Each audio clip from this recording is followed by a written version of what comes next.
Now, two former CIA directors and the former editors of the New York Times and Washington Post talk about the public's right to know versus the responsibility to protect classified information for national security.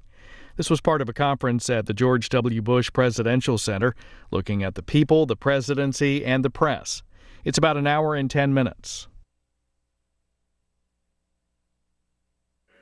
Our next panel is the right to know versus the responsibility to protect. How to tell the difference. Leonard Downey Jr. is the Weil Family Professor of Journalism at Arizona State University's Walter Cronkite School of Journalism and Mass Communication. He was executive editor of the Washington Post from 1991 to 2008. During his 17 years as executive editor of the Washington Post, the paper won 25 Pulitzer Prizes. Michael Hayden is a principal at the Chertoff Group, a premier global advisory firm.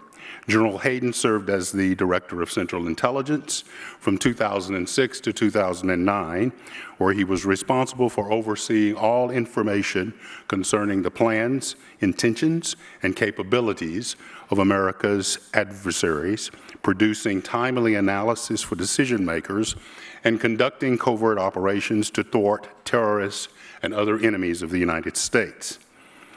Jill Abramson is an author, lecturer, and teacher. She spent 17 years in the most senior editorial positions at the New York Times, where she was the first woman to serve as Washington bureau chief, managing editor, and executive editor. Before joining the Times, she was deputy Washington bureau chief and an investigative reporter covering money and politics at the Wall Street Journal for 9 years.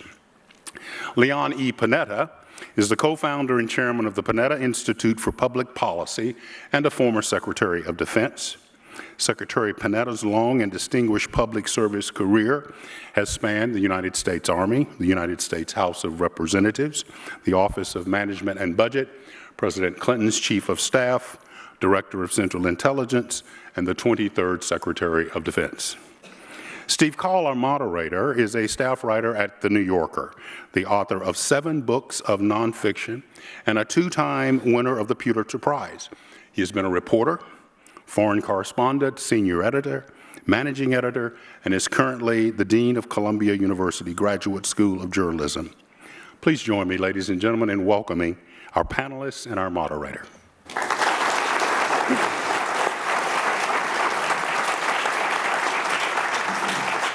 Thank you, Fred. Thanks, everyone, for being here. Really looking forward to this discussion. No one up here is congenitally shy, so I'm hoping that I'm inviting all of you to talk over your moderator, ignore your moderator, ask each other questions. We've got a lot of ground to cover and a lot of lively subjects. I think let's start with the basics, and then I think maybe toward the end of the conversation, I want to move into the world we're in now, the digital age, the age of social media, which creates a whole new set of questions looking ahead. But Jill, let me start with you. I think editorial decision-making, our colleagues in the audience know, it's a little bit like case law. You have certain principles behind you, certain standards, and then case by case, you try to apply them to complex facts and make good judgments. So when a reporter comes to you with a story that reveals sensitive national security information of one sort or another, what are the principles that you have in mind as you evaluate what to publish, what not to publish? Well, certainly in that example, Steve, I would, unless it was something extraordinarily sensitive where innately I would know that lives were, really at stake, I would, encourage the journalist and reporter with the story to find out more about it, because in order to make very difficult decisions about what stories to actually publish and whether to hold a story or in very unusual situations to actually not publish something, information really helps you, because in the end, these decisions, I should say explicitly, were the most excruciating that I confronted, both as Washington bureau chief, because stories involving national security and intelligence were rooted in Washington as managing editor of the Times and certainly as executive editor. And the balancing test that I always, excuse me, applied is, as one of the panelists this morning pointed out, we have a constitutionally protected mandate to hold power accountable and keep the public informed. So that, is our first responsibility, but in the balancing test, that has to be balanced with, is a story really going to cause harm to the country? Because as journalists, we're citizens too and want to do everything we can to keep the country safe. But our professional duty is really to inform. And I had these jobs during the period immediately after 9/11 with the war on terror, and all through to the end of the Bush administration and through both Obama administrations. And certainly closer to 9/11, there were fewer of these requests, but you had to ask yourself the fundamental question that actually one of Len Downey's colleagues, Bob Kaiser, put brilliantly, which is, if a war on terror is being waged in the name of the people, shouldn't the people know about it? Shouldn't the people know about its dimensions? Because with all of the new programs that were launched during that period, they hadn't really had a chance to consent to some of the, dark side programs that were being carried out. So, in the end, you're responding to several constituencies. One is the public, because you're balancing the importance of keeping them informed and holding power accountable.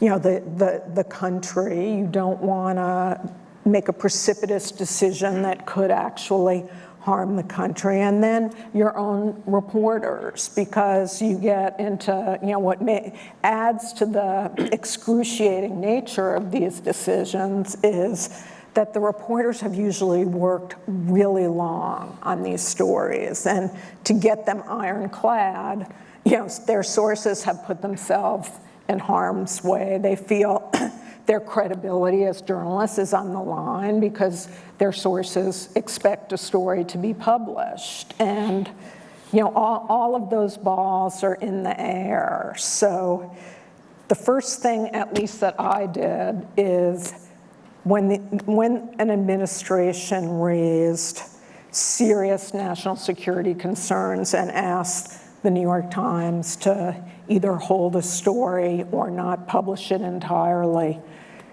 you hit the pause button. I worry that a lot of the public has the impression that, like, we get these leaks about intelligence programs thrown into the Washington Bureau and then we just publish them right away. But that could not be further from the case. I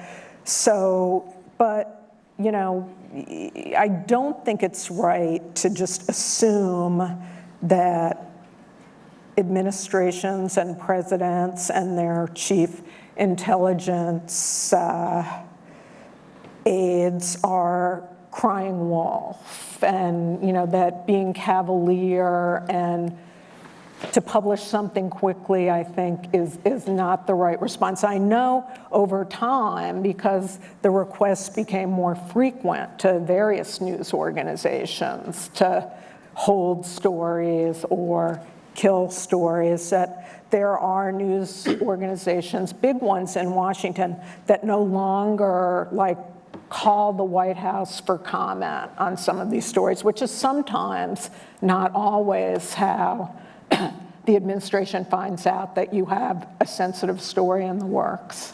So Len, just to stay in the newsroom for one more beat, in search for principles, here Jill referred to one that's probably easy to agree on. If you judge that publishing will directly lead to the death of an identifiable individual, or the publishing of gratuitous operational detail, or the messing up an ongoing battlefield movement that's no public interest reason, of course, those are relatively easy principles to have behind you. But when you get to this assertion of harm to the country that Jill referred to, national security damage may involve less direct effects, exposure of agreements between allies or other sensitive matters.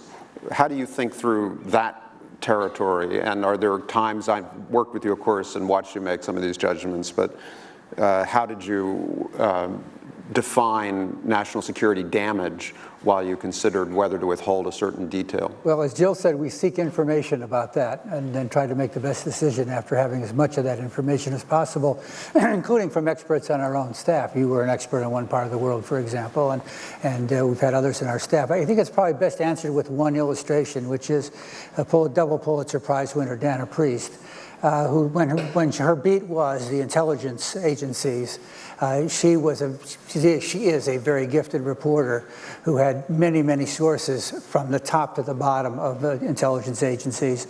And there came a time, some years after 9/11, when she realized that her CIA sources were very concerned about something, very worried about something. This was not a leak. Nobody dumped this on her. She just was picking up little bits and pieces of information from a variety of sources and piecing it together. And what the puzzle turned out to be the CIA's secret prisons abroad, particularly in Eastern Europe, where high-value terrorist suspects were being held and questioned. We now know also in some cases with coercive questioning techniques. So once she had pieced together a lot of this, she did what she should do, which is that she went to her sources in the CIA, including the person in charge of public information, and then she was sent to the senior person in charge of this entire operation and listened to them about what was going on. I'm sorry, first of all, you want to know if it's true. You want to know if this is right.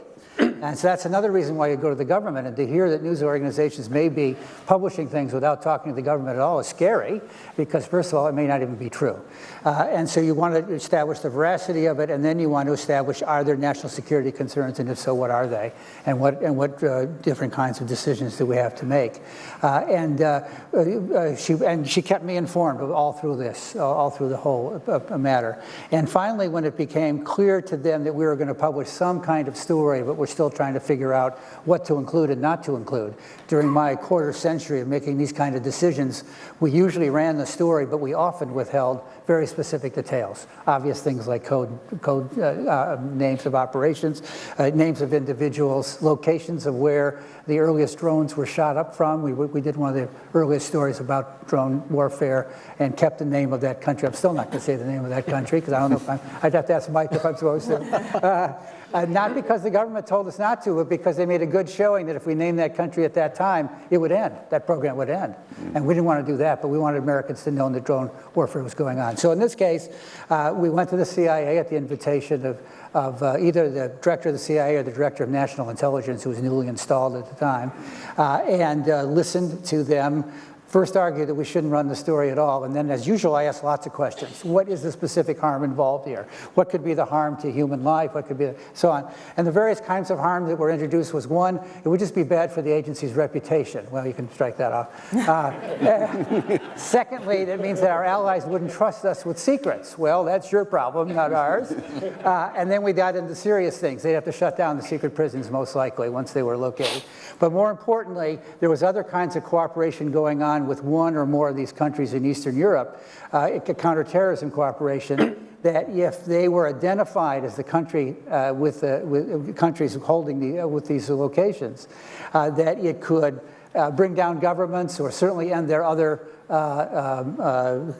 security cooperation with the United States. And my ears perked up to that, because you can do this story without necessarily naming the countries. So I told them, as I always did, we're going to consider this. Dana was along with us. She was able to ask questions also that were more well-informed than mine were. And then we were invited to the White House. And Don Graham, who's then the CEO of the Post, and Bo Jones, the publisher, and myself. And the president was there, those chairs that you see here. He's sitting in the one, and Don Graham's sitting in the other, and I'm on the couch over here. And opposite me is Dick Cheney, who really glowered at me the whole time. And the National Security Advisor was hovering around, and there were some other folks there. And the president made the same presentation, first in the context of the war on terror, and then specifically about different kinds of harm. And again, I asked a lot of questions, most of which were answered by Stephen Hadley, the National Security Advisor. On the way out, and again, I asked specific questions and said we would make a decision, and Don made clear it was my decision. It wasn't going to be made by him or by the publisher, which is the way we always did things at the Post, and I assume that's the way things are done at the Times. And on the way out, one of the gentlemen in the room literally put his arm around my shoulder. I'd known him for some time, on and off, and said, "You're not going to name those countries, are you?" And he could tell that that's where I was headed, and I could tell that's where he was headed, never mind anybody else. And after some further thought, and again consulting with members of the staff, that's what we did. And as a result, we took a lot of hell from people who thought it was terrible for us to breach this national security secret on the one side, and we took a lot of hell from a lot of other people who said, "You didn't name those countries. What are you, chicken?" Mm-hmm. Well, so Secretary Panetta, from the other side of the camera, and having, I'm sure, run through some of these conversations from either the CIA or at the Pentagon, what rules would you write? What's your reaction to what you heard from Jill and Len? Do you think they're on the right track in the way they describe a balancing test? Yeah, no. Frankly, my experience with leading newspapers like the Times and Washington Post, the Wall Street Journal, and others, was that they really did try to exercise good judgment here. These are tough calls. It's not easy. And the only times that I had those discussions is where we had the potential of, if a story went out, that a very sensitive source would probably be revealed, and it meant jeopardizing the life of that source. And when I had the discussion, and look, reporters are doing their job. That's what they go after those stories, and a lot of them have good sources within the agency, whether you like it or not. The fact is, they do get their stories, and when immediately you pick up these stories, you look at them. I mean, frankly, I would say 9 out of 10 stories are, they go because reporter's doing his job. You don't particularly like the story getting out there, but that's the name of the game. But on that 10th story, where you have, somebody's life is in jeopardy if in fact this goes out, and you can make that case. And frankly, most of the time I talk to the reporter and talk to the reporter, confirm the reporter's story, and the reporter would be sensitive enough to take it to his bosses, and I think the very fact that a life was in jeopardy was enough to kind of turn the scales. I was never in a situation where it involved, frankly, a broader policy issue, similar to what you described, Len, and thank God. But I always felt that. And there was one time where it involved the Post, and actually talked with the editor of the Post, and I got a fair hearing. And in the end, they delayed the story, and then ultimately, they said, "We'll delay it for a while, and then we'd like to come back to you," and they did.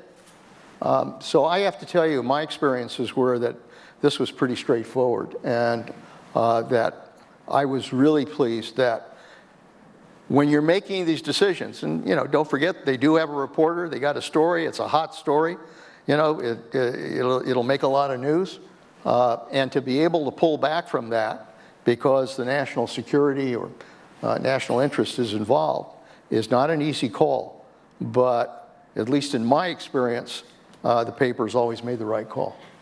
So, General Hayden, I'd welcome your comments on the principles question, but to go beyond that, you've been speaking in a very striking way about the need for transparency in three-letter agencies in order to build the credibility with the voting public that a democracy requires. And I remember when you were at NSA being surprised as a reporter to call up and the phone number was answered, and used to be called no such agency. And when I asked for some,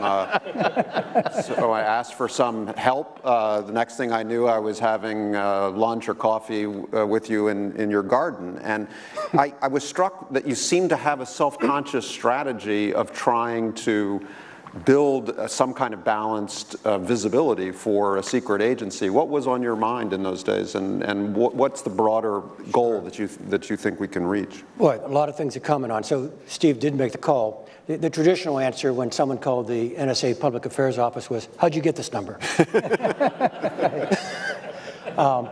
We made a conscious effort to, and the phrase we used was to put a more human face on the agency. And at the time, for NSA, we knew we were going into very uncharted territory, right? There was no national debate about the appropriateness of NSA intercepting Soviet strategic rocket forces communications heading out to ICBM fields beyond the Urals. The line I use is, looking for words of interest like launch or something like that. But we knew that the 21st century equivalent of those isolated Soviet command and control networks would be our pursuing terrorist, proliferator, trafficker communications that were coexisting with your emails out there on Hotmail or Gmail. And so we felt we could not get the political sanction, nor frankly the money that we needed to pursue 21st century targets if we were still in the bunker at Fort Meade and hadn't built up a stronger sense of confidence that we could be on those networks, we could bump your emails, but we wouldn't mistreat them, that we would do only our duty. So it was a conscious effort to raise our profile. That's only gotten more dramatic, all right? Very briefly, the last great NSA story is the Snowden revelations. And that's the 215 program, the metadata stuff, the phone bills up at Fort Meade. And frankly, I think my old agency and the administration was horribly flat-footed in responding to it. They really needed to be out there more, telling their story. And in fact, the way it was rolled out took the story to a very dark corner of the room. And it was very hard to explain what the agency was doing. But one of the reasons the agency was flat-footed was that they felt they were fine. After the great intelligence scandals of the 70s, Church Pike and all that, the grand compromise was to take the oversight of intelligence, which used to be, actually frankly still is in most democracies, the province of the executive, and actually share oversight of it with the legislative branch. We have 2 select committees on intelligence now, and then a special court whenever it touched Americans. And so the 215 program, authorized by 2 presidents, not 1, 2, legislated by Congress, overseen by the Intel committees, who frankly were fans of it, right? And checked off every 60 days by the FISA court. And so NSA's thinking, all right, that's going to be a bad 1 or 2 day story, but we check. I use the line, that's the Madisonian trifecta, executive, legislative, judicial. We're good to go. And we weren't. Right. There was a sharp reaction from the general American population, and just not from the wingnuts with tinfoil on their heads, okay? But really substantial, serious Americans. And Steve, what happened, this is reinforcing what we were trying to do in 99 and 2000. Now we're doing it in 11, 12, and 13. What had happened was that a lot of good Americans would point to that president, Congress, court, and now said that no longer constituted consent of the governed. that may be consent of the governors, but it's not consent of the governed. You may have told them, but you didn't tell me. And so that social contract that we had built on the Church Pike Compromise, we had real mind subsidence. And the social contract was gone, and now American democracy wants to have, like it does with practically every aspect of government, this is not unique, wants to have a more personal knowledge of what its intelligence services do before they willingly validate the activities of the intelligence services. Now, make no mistake, if we're more open, we're going to shave points off of effectiveness. That's just the way this business works. But my point is, if we're not more open, you're going to take the stuff away from us anyway, and we're not going to do anything. So now the great challenge is, how do we inform the public to a degree we have never informed them before in order to have the kind of legitimacy that the public used to concede to us simply by keeping a couple of committees informed? Can I interrupt for something? I always want to follow up on that, about the importance of the kind of communication you're talking about between intelligence services and government on the one hand and journalists on the other. The Snowden case is a good example of that. I've not been in charge of that coverage at the Post Office. I'm not there anymore, but I'm familiar with some of the how it's being done.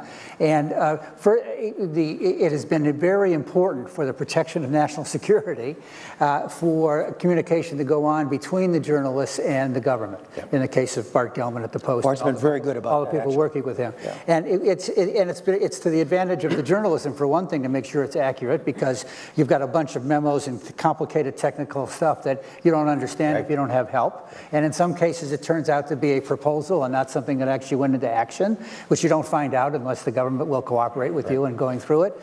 And there are many things that still have not been published and may never be published because the response from the government was believable, that the national security harm would greatly outweigh the public's need to know for the reasons you're talking about in order to give their consent to this program. So, but the problem is, the Post actually has been the most responsible, all right, with Bart Gellman writing. Then you go over here to the London Guardian, a little less so.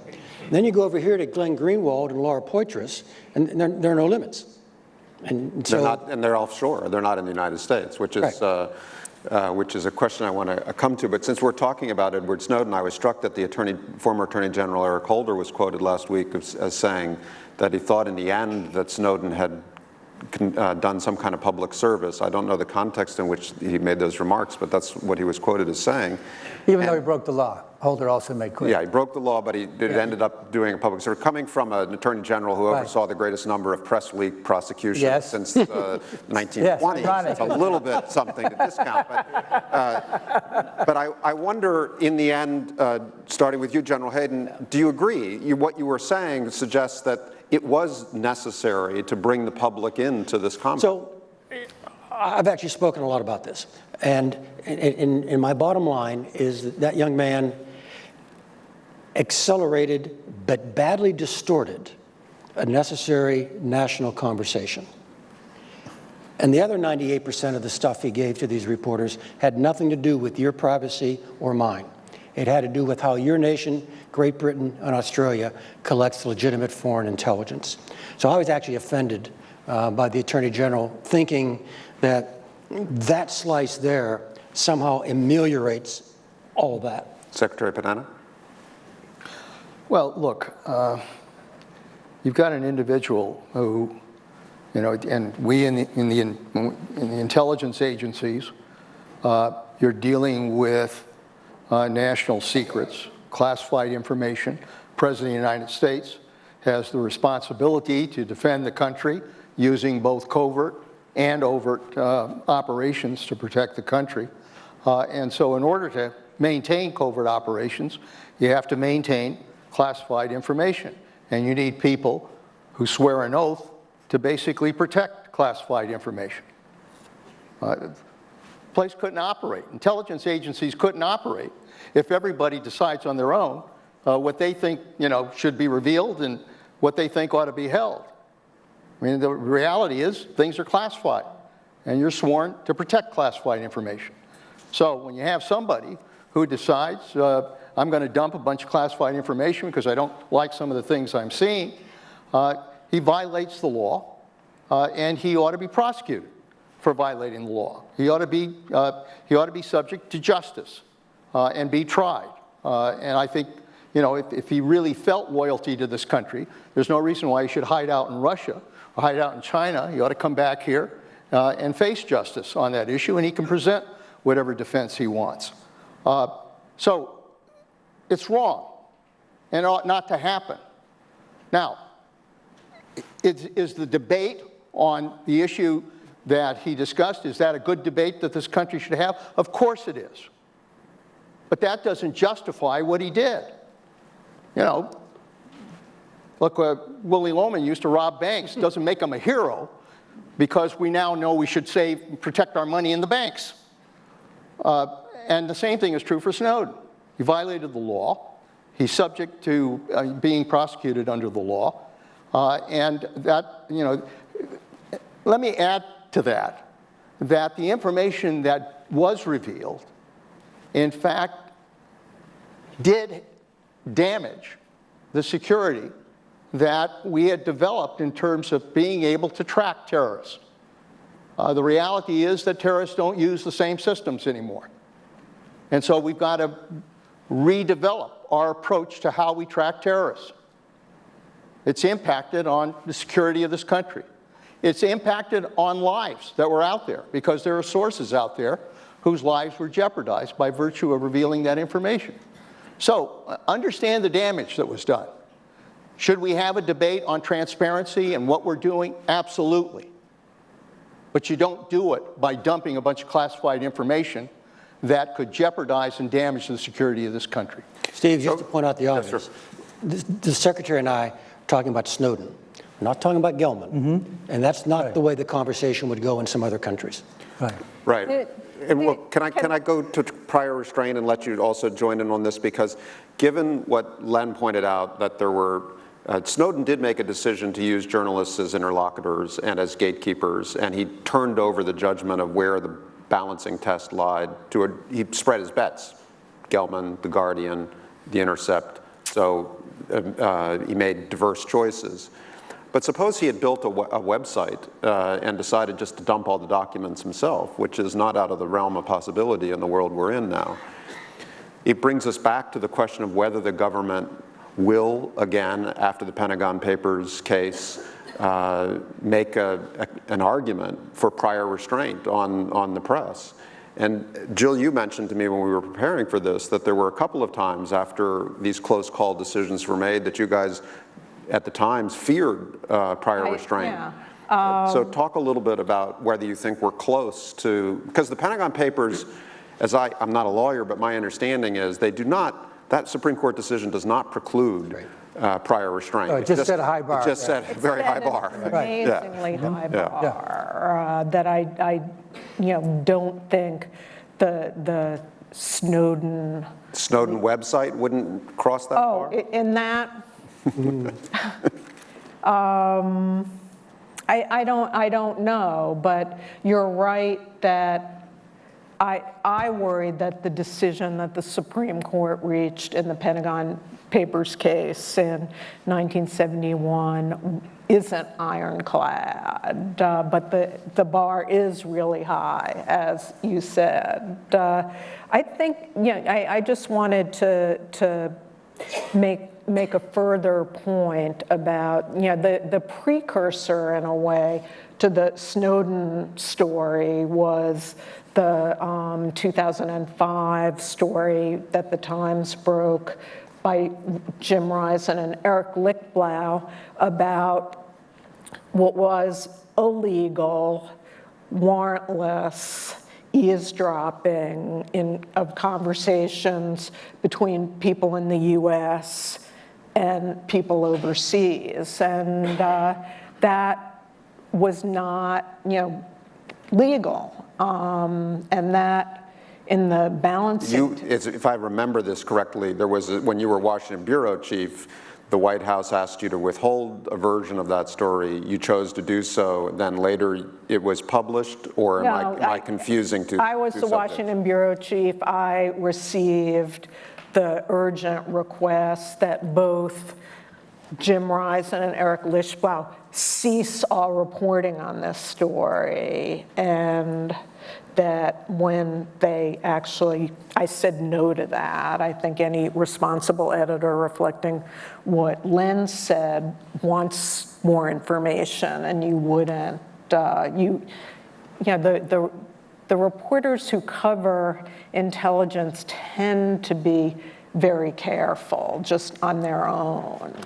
So I said no to stopping reporting, and then there was a request from the White House that when we had enough confirmation for a story that we not publish. And Bill Keller, who was then the ultimate decision maker, the ultimate decision maker, and he consulted with me, and the reporters, a very difficult decision was made to hold the story. And in part, that decision was made literally days before the 2004 election. And that brings up just another kind of sensitivity that we have in journalism, that it's very, because this story, when we did publish it, caused a huge ruckus and some uproar. But I've seen you quoted as saying that if you could do it again, you'd do it differently. No, I certainly would not have held the story for a year. And in fact, there were 2 occasions when, I made the decision that we would withhold the information for a very, very long time. I regret them both. So when I added history as part of the balancing test, that's an important part of it. So I did regret it. Before we leave the prior restraint conversation. But I felt that in that case, the information, it raises a difficult question for both of you, that if there's someone in your agency who knows that something illegal is happening, are they under the same blanket, you agreed to not disclose classified information? Right. It's just a slightly different set of facts. Just before we leave the prior restraint question, General Hayden, Secretary Panetta, did you ever hear anyone propose in your councils in the situation? I was in their inner circle for all this discussion. I never heard a whisper of prior restraint. No. And I just need to add, there are a range of views on the lawfulness of the program. I would imagine. Yes. and that the read his book. That the primary source was not somebody from the intelligence agency. It was somebody from Justice, and somebody from Justice who was not read into the program. All right. So again, we don't need to relitigate this. Right. But I cannot let it just stand that it was presumptively illegal. In fact, we didn't think it was. Although you had to go back to the Congress to have the program. Actually, we continued the program after your December story until 06 and 07 to actually put what was then done under raw presidential Article 2 authority into what was described as the safe harbor of having the other political branch agree to. But you got FISA. We got a FISA decision on the part of the program that Jim didn't know anything about. And we had gotten the FISA decision about 8 months before Jim wrote the story.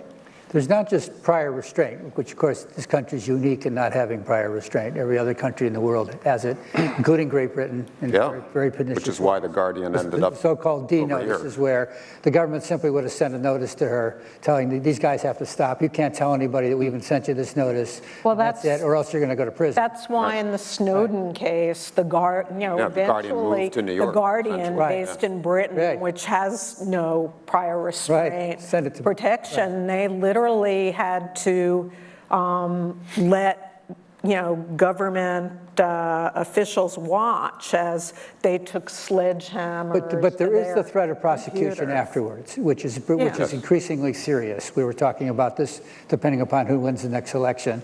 So, for instance, when we're making a record here.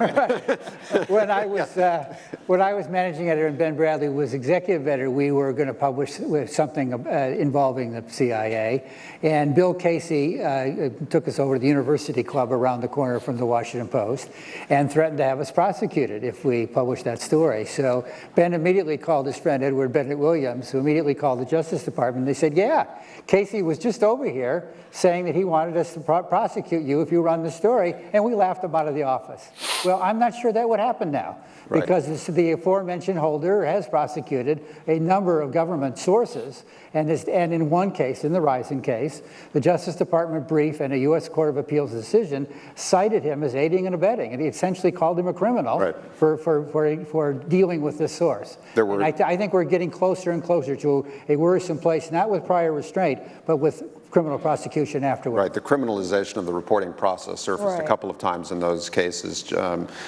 But General Hayden, I'm going to go back to your theory of sort of transparency about secrecy in a democracy, because it's an appealing and complicated subject. But just to wade into another sensitive case, I think on enhanced interrogation techniques, you and Secretary Panetta ended up in different places. As I understand what you've said in public, you thought they were valuable in producing unique intelligence and defensible under international law and necessary to the national defense. Secretary Panetta, I think, acknowledges they produced valuable, unique information, but on the whole, thinks the costs outweigh the benefits. Now, in your view, was an opportunity lost by keeping all of these operations so secret for so long? Yeah, in every case. In fact, it's easier to explain with the program that I actually started, which is the one that we're talking about here with the Jim Risen story, because I kind of inherited the detention and interrogation program and actually was trying to reshape it and resize it so that it would be politically acceptable going forward.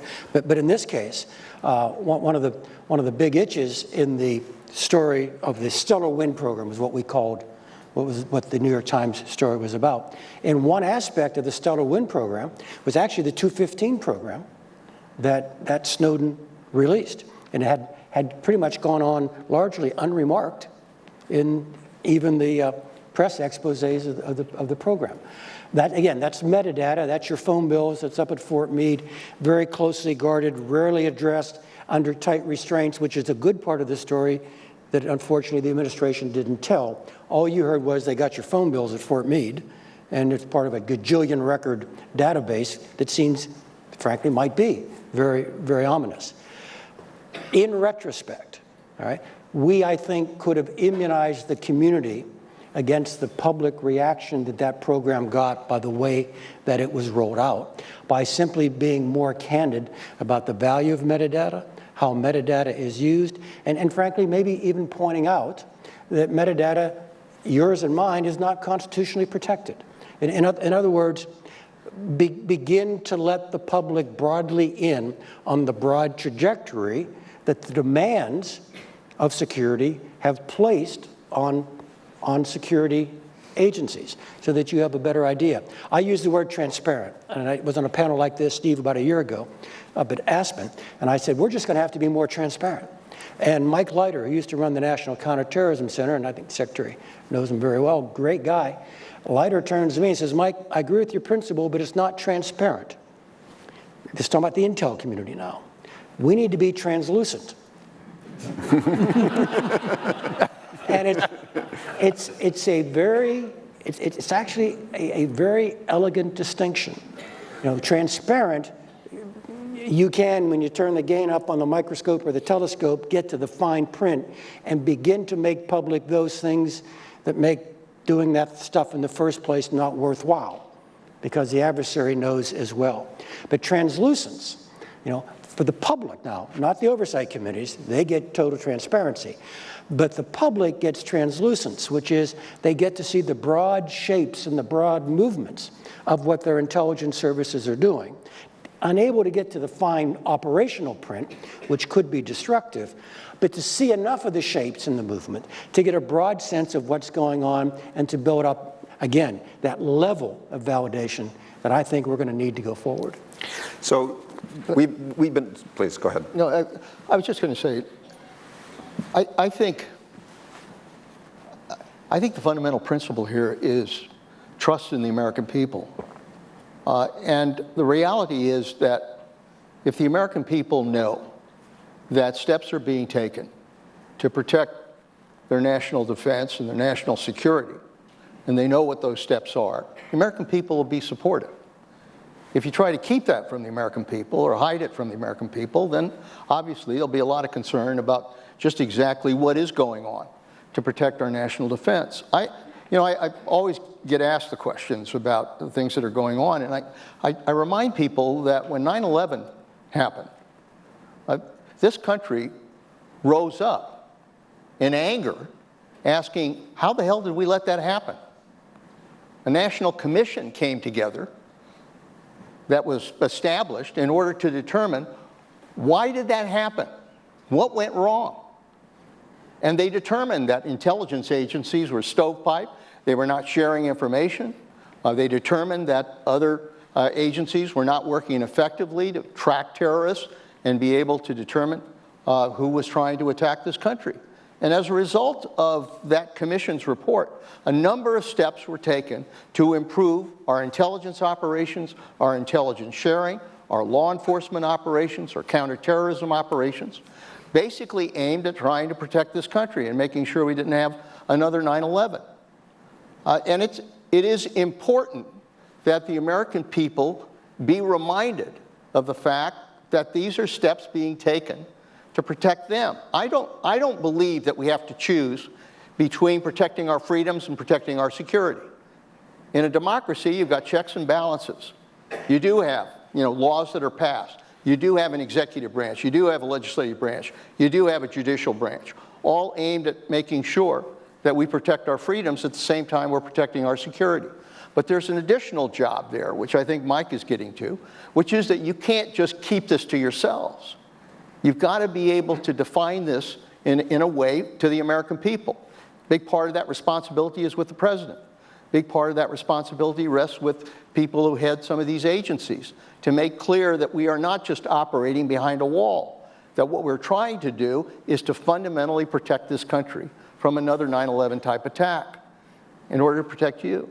And if we could be transparent about that, then I think this country would support the steps that are being taken in order to ensure that another attack doesn't happen. Put another way, I think when that was actually put to the test a few years after 9/11 with the disclosure that there were these secret prisons, torturing of some of the terrorists who were being questioned, the photographs of Abu Ghraib and what was going on there, that that really tests some of the fundamental issues of, as Americans, is that how our country behaves? And I think there again was such a huge reaction to that because it came out of the blue.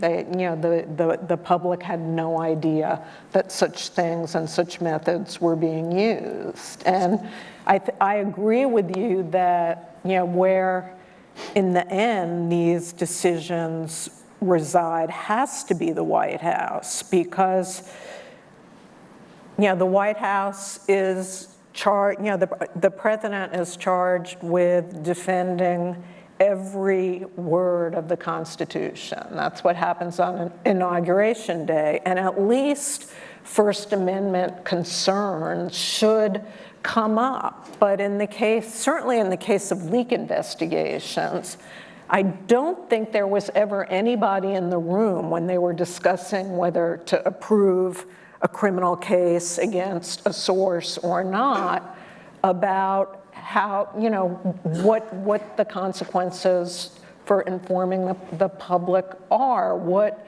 is the role of the press in a society that has to be informed to make informed decisions? See this?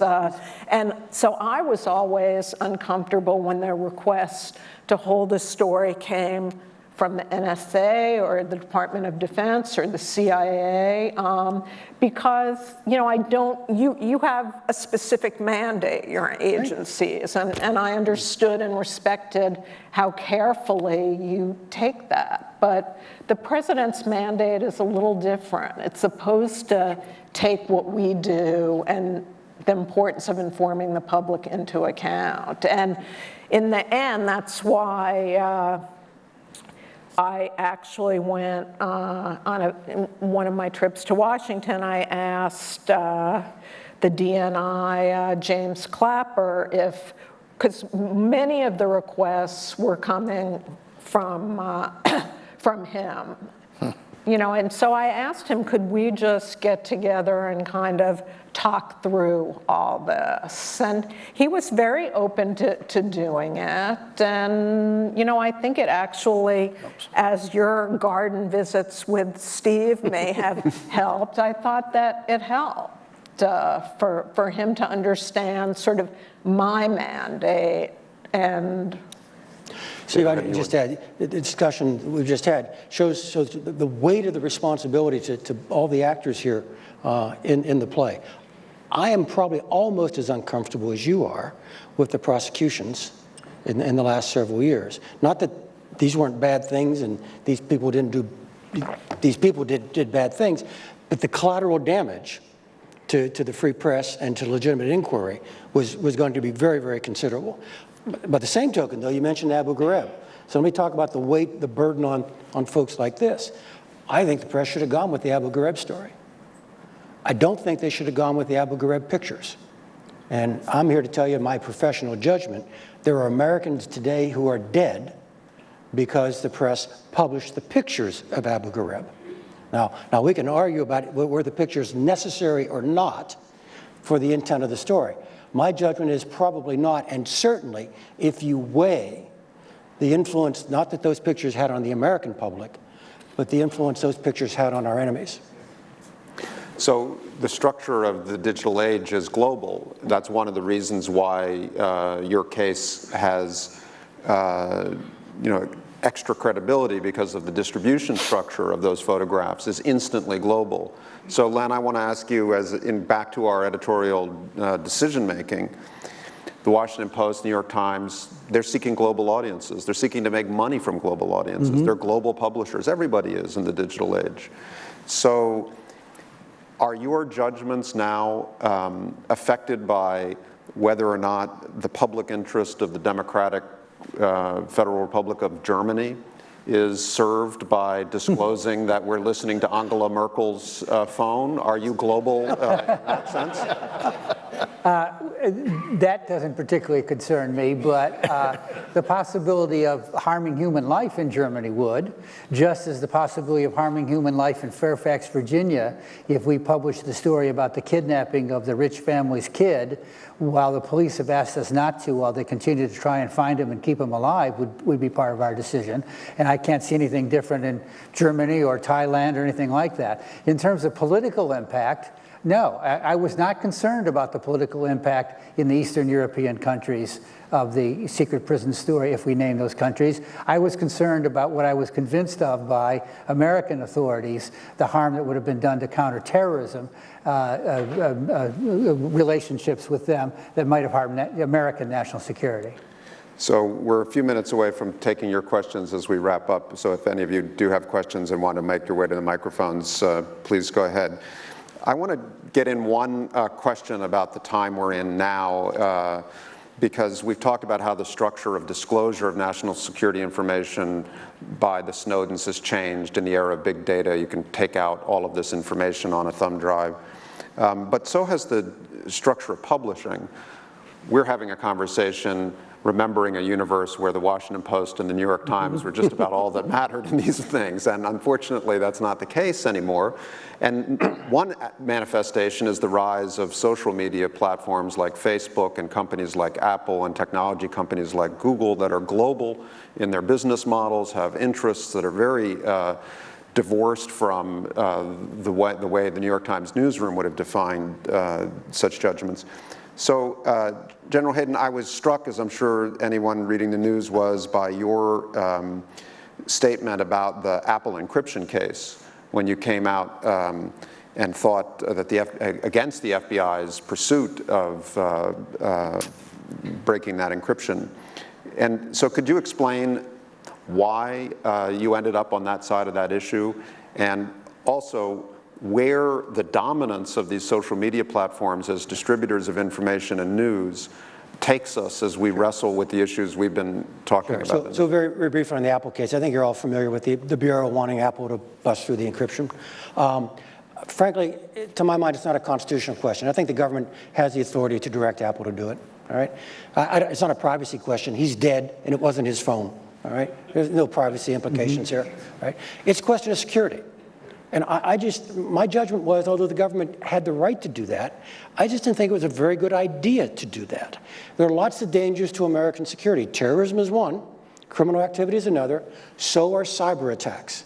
And frankly, you are going to be better defended by Apple and American industry in the cyber domain than you will be by the American government. It's just the nature of the domain. So why would you then, for an arguably legitimate counterterrorism needs here, I would think 3 or 4 times before I went over here and crippled what an American industry has provided looked like pretty good encryption to keep you safe in the cyber domain. So in the security lane alone, Interesting. just security, I think I shade with Apple. In the broader social media and so on thing, That's the most important thing that's been said on this panel. Thank you. and the broader social media thing alone, I just finished a book. And I did a lot of research just sitting at my home computer. One of the things that people like the Secretary and I and our successors are going to have to live with is, even though you have sources, and they may give you a point of light here and a point of light here, the ability now of a good reporter to fill in between those 2 points of light, because of the nature of modern communications, is exponentially greater than it has ever been before. And so there may be more secrets out there, but it may not be because there are more leaks. It actually might be the nature of the modern communications environment, which leads to all sorts of fundamental reconsiderations as to what is necessary or legitimate secrecy. Let me comment on this, because I think it's a kind of sign of the times. Look, the fact is, whether it's Apple or whether it's Silicon Valley or whether it's the U.S. government, hopefully we're all on the same side when it comes to dealing with people who would attack this country. And I don't know what broke down in the situation. I don't know, usually behind every problem in Washington is a personality problem, where somebody got pissed off at somebody. It's usually what happens, and it's just the reality of things. The fact is, when I was director, and I think it's true for Mike, when I was director, we had a very close relationship with companies in Silicon Valley. And I had very close relationships with people in Hollywood. And these were all good patriots. They were very loyal to this country. They were willing to be helpful. We have to keep it confidential. And I understood that, and we did keep it confidential. But we were operating in the same team. And if we needed help, they would give us help. And that's frankly the way it should be. And I don't know what broke down here and why suddenly justice takes Apple to court, and Apple, of course, has to defend itself in this situation. But my recommendation was that both sides need to get back in a room and agree, look, Apple has a right to protect its consumers around the world. I understand that. Protect their privacy. But when it does come to clear evidence of a terrorist who's going to use that information to attack this country, there ought to be a way to be able to get that information. And we ought to be able to work together to be able to achieve that. But it isn't going to be done if it's done out in the public, if it's done in the courts, or for God's sakes, if Congress tries to get into it. The reality is it has to be done in a room where people are sitting down and talking through and developing a process that both sides can agree to and work with. Let's take a couple of questions, ma'am. Good afternoon. This has been a wonderful panel today. Jill, there are two things I wrote down that really caught my attention during your discussion. One was holding power accountable, and the second was a discussion about a pause button. Perhaps Secretary Pineda and General Hayden can explain to me if that pause button was hit several times and perhaps reset during the attack on our embassy in Benghazi. And the reason I ask that is I happened to be tuned into Al Jazeera in Qatar during that event, and it was already being reported. Yet it was several hours before I heard anything in the media here in the US. I'll defer to the secretary who was in government at the time.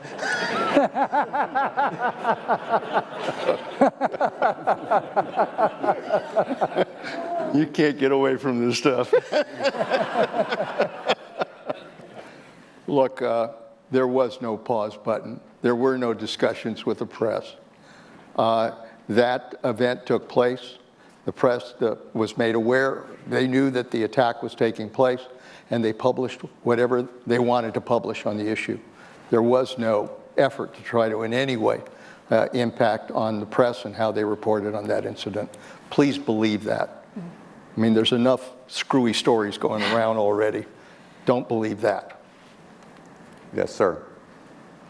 Thank you. On the prosecution question, as Secretary Panetta mentioned, if somebody has disclosed classified information, there probably should repercussions. But is there any gray zones? I mean, if there's an Edward Snowden, there's a David Petraeus, there's a Jeffrey Sterling, are these all the same? And if they're different, who makes the decision of what is allowable and what is not? Is that the president? Is that the attorney general? Does nobody make that decision? Well, the Justice Department is the one that looks at these cases and then makes a decision as to whether or not they're going to prosecute these cases. And in both the Petraeus case as well as the Snowden case, they've made clear that they're going to prosecute those cases. They prosecuted the Petraeus case, and I would assume if Snowden came back here, they would prosecute the Snowden case. As to what the factors are, as to what the mitigating circumstances are that an individual would present to the court, that takes place within the confines of an individual case. And then a judge makes a determination based on that. But the law is there. If the law is violated, a prosecution takes place. And that's the way it should be. The role I had in it, and the one I can talk about because I had most contact, was the Jeffrey Sterling case. The Risen being the report, Jim Risen being the reporter. Well, I strongly opposed criminalizing what Mr. Risen did. I was really upset over what Mr. Sterling did. And so as that investigation was unfolding, I was asked as director of CIA, all right, how many more secrets are you willing to put into the public domain in a court process in order to pursue the prosecution? And the answer I gave to Justice is, whatever you need. Because our view was this was an actual serious breach of faith on the part of the CIA officer. Jim's doing his job, but I'm talking about what Sterling had done. What had happened is because of that dynamic, how many more secrets do you want to make public before you go to court, or when you go to court, we had made individually correct, narrow decisions saying, don't want to do that, with the strategic effect that there were serious leaks without consequence.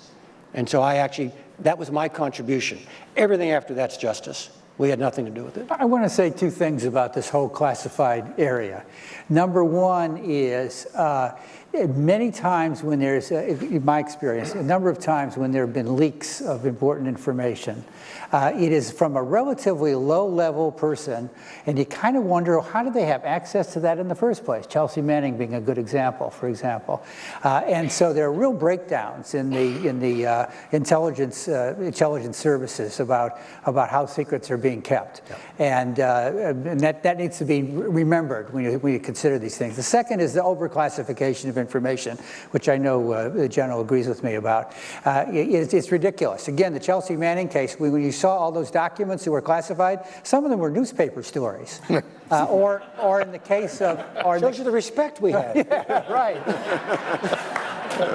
And it's rampant, and everybody knows that. And there was a commission, a presidential commission created to deal with this. It made very good recommendations about how to straighten out the classification system. And the Obama administration has done nothing with it, absolutely nothing with it. And I think that's terrible.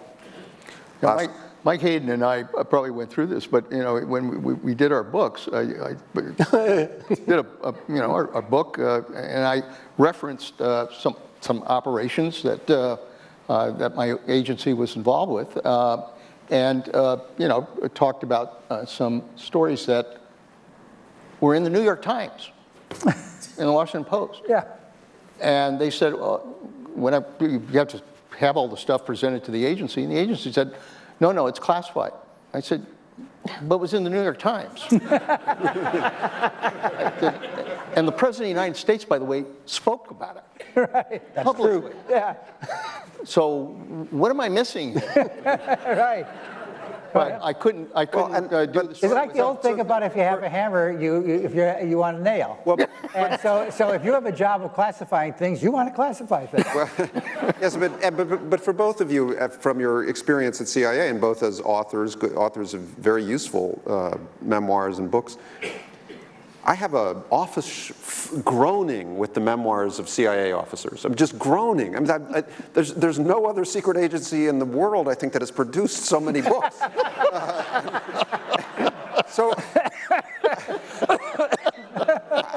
Some of which are available in the bookstore. Right. So what is inside the agency? I think there's some tension about this. Well, you can only keep your mouth shut so long. And Steve, there's a reality here, all right? Yeah. And Jill's used some words here. That was obviously illegal. That was torture and so on. And the euphemism I use, there are a range of views. And so you do have a generation of CIA officers, which I include myself in the group, who at least want to get their view of the story out there. And so there has been a pretty strong rush of some fairly senior and frankly very good officers who have attempted to say, well, that's not the way I saw it, and who just want to put that out there on the public record. Okay. Now, contribute to the first draft. So if you ask a short question, we'll get out of here on time. Thanks. One of the common themes here seems to be trust, and you've talked about trust in the American people's judgment. But I think maybe the root cause of some of these problems is a lack of trust in the agencies you guys run. Most recently with the Apple thing. I mean, absent the NCA or NSA revelations, they probably would have cooperated. But I wanted to zero in on something that the Secretary said about Snowden. You said he did harm, he should be prosecuted. But, and you said there were other ways to have that conversation. But that conversation wasn't being had, and there's no evidence that it ever would have been had absent his obviously illegal act. And I'm just wondering how you can kind of defend that and say, well, we need to talk about it. It's very important. Well, I disagree with you. I think, frankly, if Snowden had taken the time to go up and talk to Dianne Feinstein, who's chairman of the Intelligence Committee, she'd be more than willing to listen to that kind of information. That's the kind of chairman she was. Mike Rogers, who was chairman on the House side, he would certainly be open to anyone coming in and providing that kind of information that concerned Snowden. He didn't even try, okay? Wasn't even an effort to at least talk to somebody in a responsible position and say, wait a minute, I'm concerned about what's going on here. And the fact is, our system would respond to that. People don't drop the ball on that, because once somebody talks to somebody, they know damn well that if they don't do anything about it, that could be a story. So, at least in my experience, working with good people in some of these responsible positions, these are the people that you ought to turn to say, I'm concerned about whether or not our freedoms are being protected in this program. And here's the evidence that I have to show that. Although, just a historical footnote, if you don't mind, I'll make it quickly, as we've made many references in our discussion to the Pentagon Papers. And in that case, Daniel Ellsberg, who was the source of the Pentagon Papers, actually did first approach a senator. He very much wanted the Senate to hold hearings on what was in the Pentagon Papers, including the fact that the Johnson administration had told epic lies about the war, and he was basically told, we ain't getting anywhere near this. So, it's almost as a last recourse that he went to the New York Times. We could go on for another half hour about whistleblowers and inside government systems, and you have your experiences that I'm sure would be very interesting to hear about. But I think as reporters, our impression is that if government bureaucracies in general were able to manage internal dissent in a fair and consistent way without ruining the lives of dissenters repeatedly, then we would be out of business. But you need the press because, in fact, not because anyone's ill of intent, but just the nature of bureaucratic culture makes it very difficult to dissent credibly inside. It can happen, but it's just a hard thing to build and sustain. You need the First Amendment. The Founding Fathers were wise about that. So let me just conclude by asking you to join me in thanking this great group of Americans. Good. Fun as always.